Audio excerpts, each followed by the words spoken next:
My name is Rachel Carter, and I'll never forget what my sister told me. You're just the babysitter. But if that were true, why did her daughter call me Mom when she woke up screaming in the dark?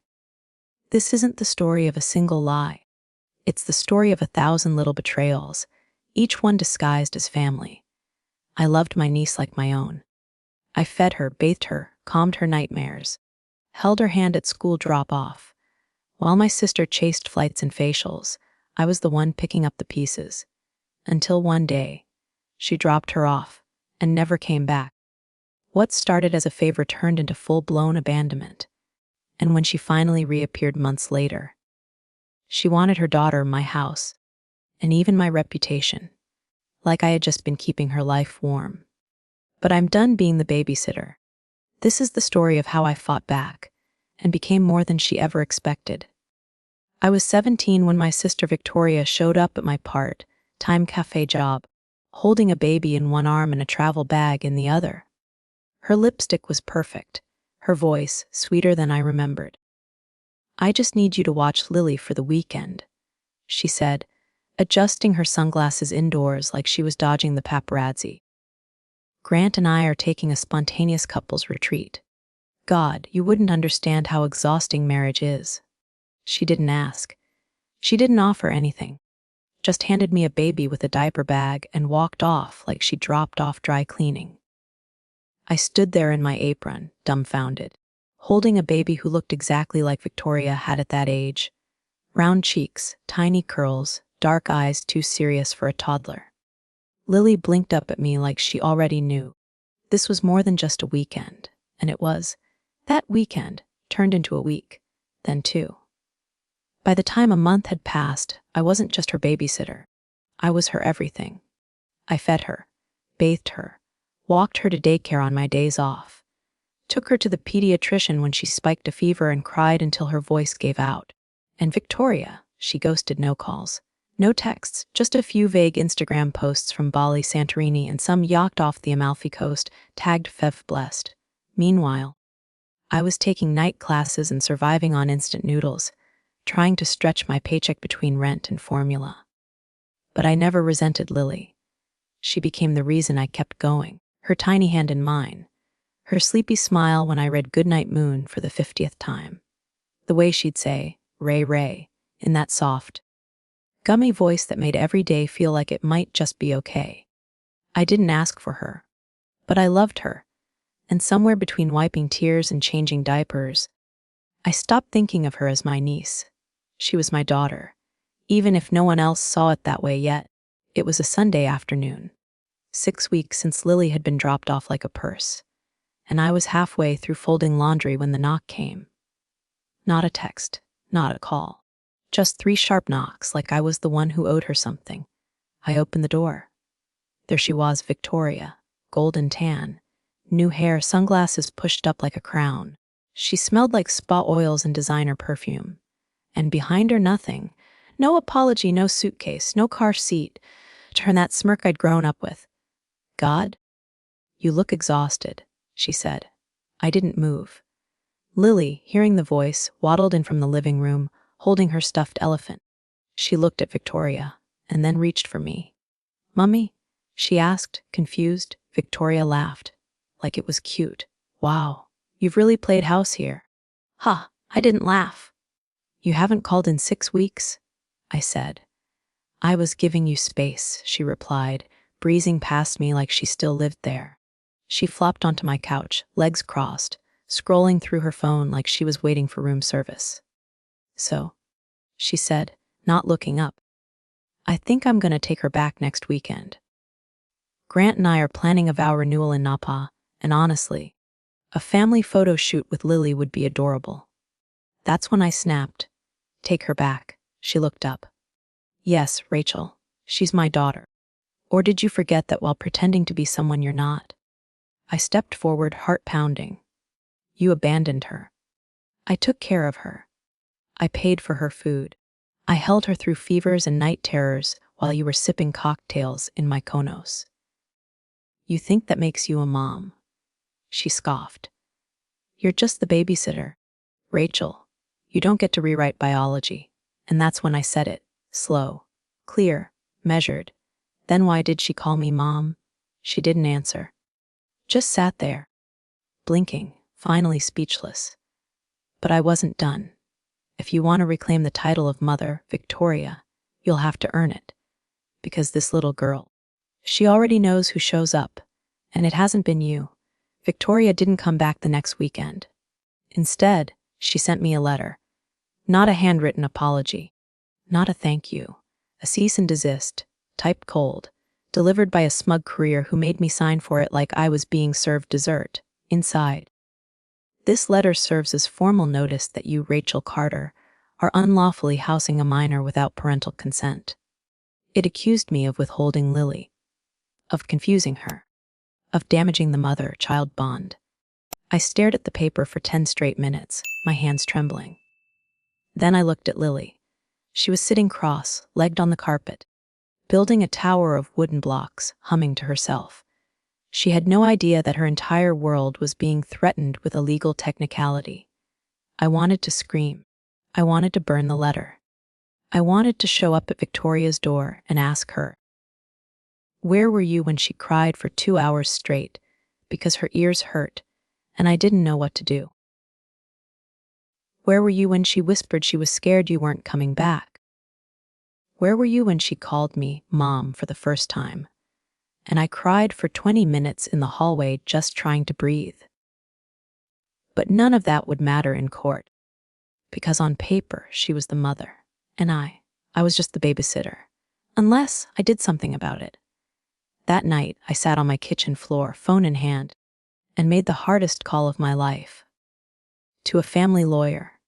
I don't know if I have a case, I told her, but I can't let this little girl be treated like a handbag.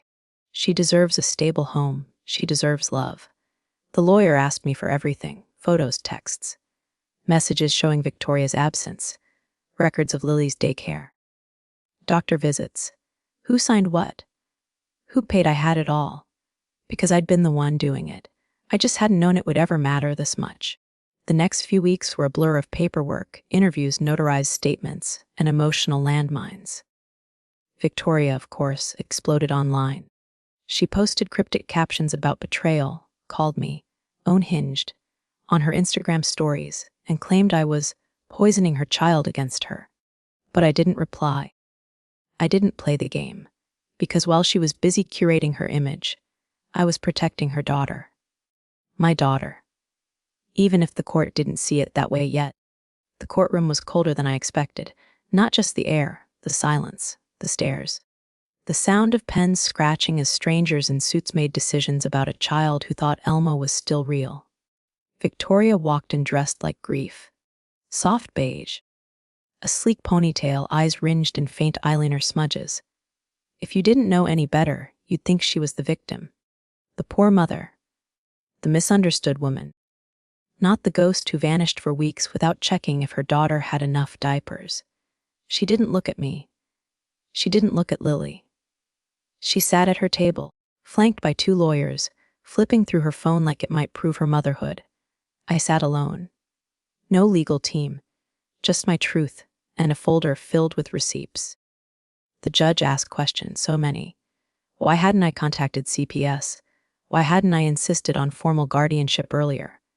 Why hadn't I documented every missed call? I wanted to scream. Because I didn't think she'd really disappear? Because I thought maybe, deep down, my sister would come back. Because I was too busy being a mother to even think about proving it. But I didn't scream. I answered calmly, clearly, truthfully. And then they called Lily. She was 5. Tiny, brave, wearing the yellow cardigan I bought her for her first day of pre-K. She climbed into the chair and swung her legs nervously. The judge smiled. Hi, Lily. Can I ask you it, serious? Who takes care of you? Lily looked between us.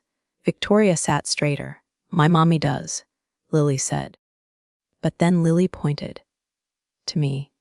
That mommy. The room went silent. Victoria made a noise, like she'd been slapped. But the judge smiled again. And do you feel safe with that mommy? Lily nodded. She makes me pancakes on Saturdays. And when I have bad dreams, She stays until I fall back asleep. I covered my mouth, not to cry, to stop myself from breaking, because in that moment it was clear, no bloodline, no last name, just love. Pure, undeniable, everyday love. The judge called for a recess after Lily left the room. Victoria stormed out, her heels echoing like a tantrum wrapped in designer leather. Her attorney followed, whispering furiously. I stayed seated still, afraid that if I moved, the entire moment might unravel. Outside, the sun had risen higher. But inside that courtroom, I was still holding my breath. 20 minutes later, we were called back in. The judge didn't drag it out. I've reviewed the statements, documents, and child interview, she said calmly, her eyes soft but firm. This court does not take parental rights lightly, however. Abandonment, particularly without contact or provisions for care, has consequences. Victoria's lips tightened. Her fingers twitched, but she said nothing. Effective immediately, the judge continued. Temporary guardianship is granted to Ms. Rachel Carter, with a scheduled review in 6 months. During that time, the biological mother may petition for supervised visitation, provided she enrolls in court-approved counseling. I exhaled. Not a full victory, but enough. Enough to hold Lily. Enough to sleep at night without wondering if she'd be taken from me by force. Victoria stood up like she was going to say something. Instead, she just stared, eyes full of venom. But this time powerless, she walked out, didn't even look back. That night, Lily crawled into my bed with her stuffed elephant and asked a question that shattered me in the gentlest way. Does this mean I get to stay? I pulled her close. As long as you want to, baby. Forever. Forever. She didn't say another word, just curled into me like she had finally exhaled too. We fell asleep like that, mother and daughter. No DNA test could have made us closer. Life didn't magically become perfect after the ruling. Bills still stacked, mornings were chaotic. Lily still hated broccoli and lost every other sock she owned. But peace slowly bloomed in the spaces Victoria once took up. No more wondering if the doorbell would bring a custody battle. No more scanning social media, waiting for passive-aggressive posts. Just me and Lily. We made new routines. Saturday pancakes became Sunday library trips. She picked out books with dragons and brave girls and asked, "Can I be like her one day?" "You already are," I'd tell her. At night, she started calling me Mom more naturally, not by mistake, not with confusion, with intention. The first time she made me a Mother's Day card at school, I cried in the parking lot for 10 minutes, because no one had to tell her who I was. She knew. Victoria sent one more letter, this time through her lawyer. A brief note, saying she wasn't pursuing custody anymore. No apology, no acknowledgement, just an ending. And honestly, that was enough. Because some people don't need to be part of your future just because they were there at the beginning. I went back to school part-time. Got a better job. Started saving for Lily's college fund, or ballet lessons, or whatever she dreams of next. Our life isn't flashy, but it's full of laughter, of safety, of a kind of love no courtroom can define. Sometimes the deepest wounds don't bleed, they whisper. They echo in silence, in sleepless nights, in the quiet ache of a child's eyes that have seen too much and can't find the words. This wasn't just a story about betrayal. It was a story about how trust dies slowly, not in a dramatic explosion, but in the erosion of what we thought would never break. Melissa wasn't a stranger. She was family. She was the one who used to hold Rachel's hand, tell her secrets, promise to always be there. And yet, that same hand tried to take what wasn't hers. When love turns into possession, when family becomes a weapon, the most dangerous wounds are the ones we're told to forgive because that's your sister, or blood is thicker. But Rachel's story showed us something many never dare to admit. Sometimes the people closest to us do the most damage, and it's okay to say, enough. It's okay to shut the door, even when the person on the other side shares your childhood, your memories, your DNA. Because real family doesn't stalk, or control, or sabotage. Real family stands beside you, not behind your back with a blade. Rachel didn't just protect her niece, she protected the future. She broke the cycle of guilt and silence. She chose to believe what she saw, not what she was told to ignore. That takes strength most people don't even realize they have until they need it. Let that be the lesson here. You don't owe anyone your peace. You don't have to explain your boundaries. You're allowed to leave, even if they say you're selfish. Healing doesn't always look like reconciliation. Sometimes, healing is choosing yourself, over and over again, until it finally feels like home inside your own skin. And to the ones watching this who carry wounds from someone they still call family, you are not weak for walking away. You are brave for choosing the harder road, because walking away isn't giving up. It's refusing to bleed for people who wouldn't even hand you a bandage. My perspective. I've heard hundreds of stories like this.